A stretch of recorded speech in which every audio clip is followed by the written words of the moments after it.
At good news naman para sa mga taga Quezon dahil binuksan na po ang pang-79 na branch ng Wilcon Depot sa nasabing probinsya.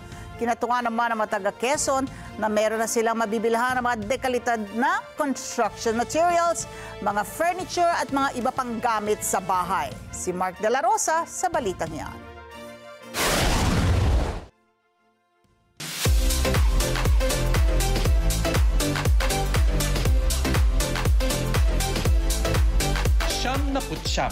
Ganyan nakarami ang Wilcon Depot branches sa buong bansa.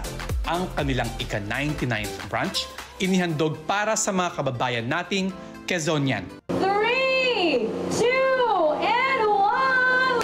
Wilcon Depot!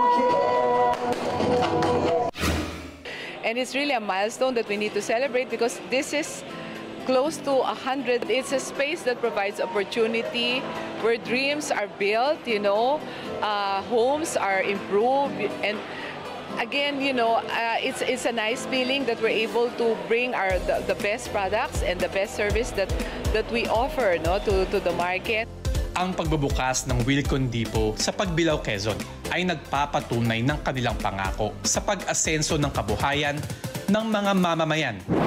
So this is really an opportunity for us also, not only providing products and services to the province of Quezon or particularly in Pagbilao, but basically also yung nakakatulong tayo sa ekonomiya because we are providing jobs. Todo suporta naman ang mga kababayan nating pagbilawin dahil magbibigay ang Wilcon Depot ng malawak na hanay na mga produkto mula sa mga pinagkakatiwalaang brand tulad sa construction materials, furniture at mga gamit sa ating tahanan.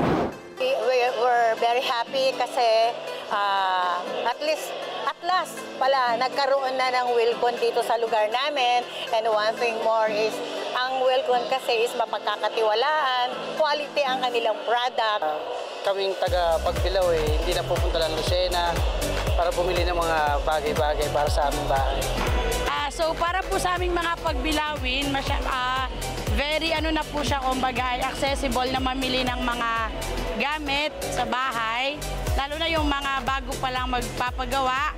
Tapos kahit existing yung bahay mo, yung ibang decorations na gusto mong idagdag, so medyo malapit na siya. Mark De La Rosa para sa mata ng Agila. Matatag, matapang, matapat. Maraming salamat sa inyo pong pagsubaybay sa Mata ng Agila Primetime. Para malaman ang matatag, matapang at matapat na mga balita, i-follow lamang at mag-subscribe sa @Net25 TV.